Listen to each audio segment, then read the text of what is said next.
synthétiseur, page 76. Alors je pense que celle-là, c'est l'animation la plus sympa, qui va faire plaisir à certains enfants. Voilà, donc la page nous explique le fonctionnement d'un synthétiseur. Et là, toutes les lettres du clavier servent à faire de la musique. Et on a différents instruments sélectionnables, le piano, la flûte et la trompette. Donc, je vais hausser un peu le son.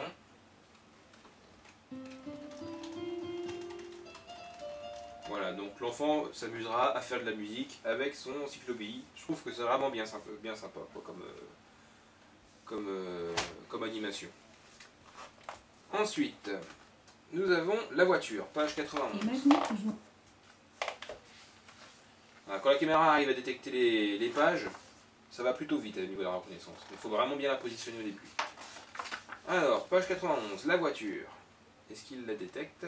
Et maintenant, on prend le volant de la voiture en utilisant les touches indiquées à l'écran. Attention au départ. Voilà, donc on va pas aller bien loin. Ça va amuser l'enfant 2 minutes et après, c'est fini. C'était vraiment juste un prétexte, on va dire.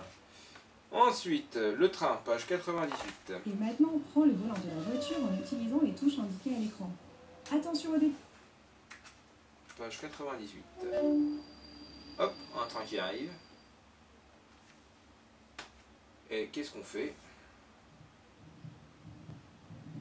Pas grand chose. Pour conduit la GV en utilisant les touches indiquées à l'écran. Remarquez que c'est sponsorisé par Alstom.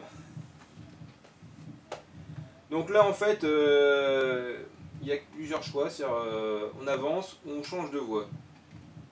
Donc au moment que le train va s'arrêter en gare en fait, on peut avoir le choix de changer de voie. Donc soit il utilise le chemin de la montagne, soit il utilise le chemin hors de la montagne. Donc ça a le mérite de montrer à l'enfant qu'il existe plusieurs aiguillages sur un train, enfin sur une voie ferrée, et que forcément s'il sélectionne changer de voie trop tard, ça ne pourra pas changer de direction. Bon, c'est très limité, mais bon. Ensuite, hors-board, 101.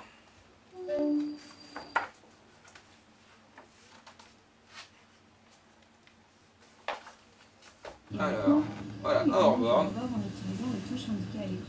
Alors là, il y a un truc bizarre sur, je sais pas si c'est ça doit être relatif à Windows 7.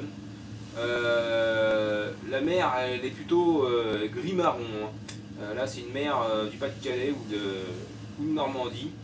Alors que sur Windows XP, elle apparaît en bleu. Donc il y a un problème au niveau des couleurs sur certaines animations sur Windows 7. Donc là, on peut pas faire grand-chose, hein, si ce n'est voilà, bouger. On voit d'ailleurs qu'il y a un bug graphique. Alors j'ai une carte graphique ATI, donc je sais pas si c'est ça. Moi c'est une 5870, donc les drivers étant bêta, enfin c'est pas des drivers bêta, mais la carte étant récente, peut-être que c'est ça. Donc vidéo suivante. Donc là c'est le même acabit que la voiture, hein, ça va pas amuser grand monde. Le 111, alors ça m'a fait rigoler. L'hélicoptère.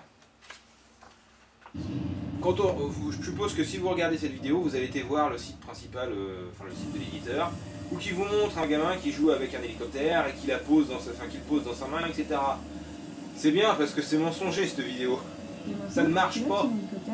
Vous allez voir pourquoi. Attention au décollage. Donc c'est la même chose que pour le camion de pompier. Hein. D'abord, il faut faire décoller l'hélicoptère. Bon, c'est un petit côté sympa. Hop, on le fait décoller. Et après, on peut le faire tourner. Donc on voit bien qu'il ne tourne pas à droite, mais qu'il rentre en rotation. Et après, on peut le faire avancer. Mais vous posez votre main comme dans la pub. Allez, même en dehors du tapis qui est là. Voilà. L'hélicoptère ne va pas aller dans la main. En fait, dans la pub, c'est le gamin qui le pose lui-même en le bougeant dans la main de sa mère. Bon, donc autrement dit, moi, je trouve ça assez sympa, mais c'est très limité. Ouais. Et la publicité était limite mensongère. Petit bug, voilà, j'ai tourné la page, il s'est pas arrêté. Alors pourquoi est-ce que je l'ai pas... Voilà, il faut le remettre, on recoupe. Ah non, ça rebug. Bon, c'est pas grave. On va y montrer une autre animation. Alors après, il y a des vidéos qui sont là en page 1. Une vidéo sur la domotique. Alors, est-ce qu'il va le voir sans faire bug? Il va pas me l'enlever? Si, il me l'enlève.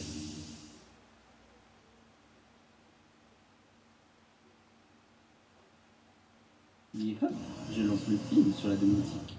Alors voilà, donc là c'est un petit film, bien sympathique hein, sur la domotique. Ça explique bien aux enfants pourquoi est-ce qu'il y a la domotique. Je trouve que là c'est un très bon support là je trouve. Sauf que le problème c'est que la vidéo comme ça, sur ce plan là on a du mal à voir. Donc on va être obligé de bouger le cahier pour essayer de voir. Alors pas de bol, c'était celle-là. Voilà. Pour essayer de voir correctement. Franchement, ils auraient pu faire mieux. Bon. Donc la vidéo en elle-même elle est bien. Allez, suivante. Le tableau interactif, page 59. 59.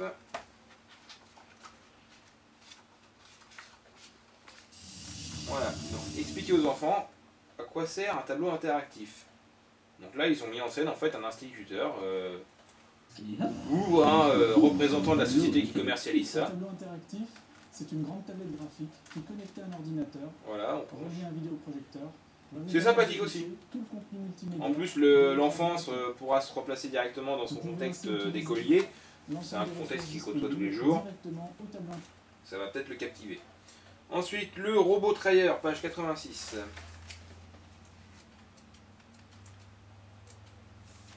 Voilà, un robot trailer.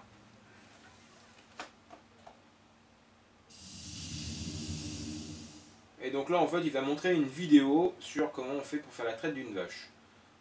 Il n'y a pas ou pas du tout, enfin peu ou pas du tout de commentaires.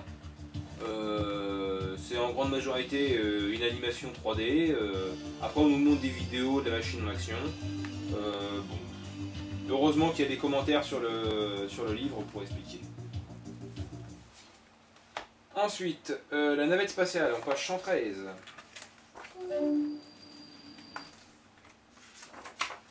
Ah, donc c'est assez rapide, donc des fois suffit que le gamin il regarde son bouquin juste à côté de la caméra, ça va déclencher des animations alors qu'il ne savait pas peut-être qu'il y avait une animation sur cette page là.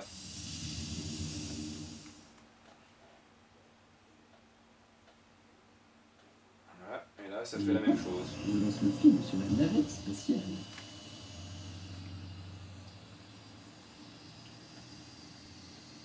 Voilà, et là c'est des séquences d'animation sur une navette spatiale. Bon. C'est moyennement intéressant. Donc voilà. Donc moi j'ai acheté comment dire ce livre pour en faire un cadeau à un petit cousin qui a 7 ans et dont sa sœur qui a 9 ans aime beaucoup lire. Donc comme ça ils vont pouvoir le regarder ensemble. Et comme j'avais peur d'offrir ça à une petite fille, vu que c'est beaucoup technologie dedans, souvent les petites filles sont assez réfractaires à aborder ça. Donc si ça ne sert pas à un, ça servira à l'autre. Par contre, je trouve que c'est une très bonne encyclopédie.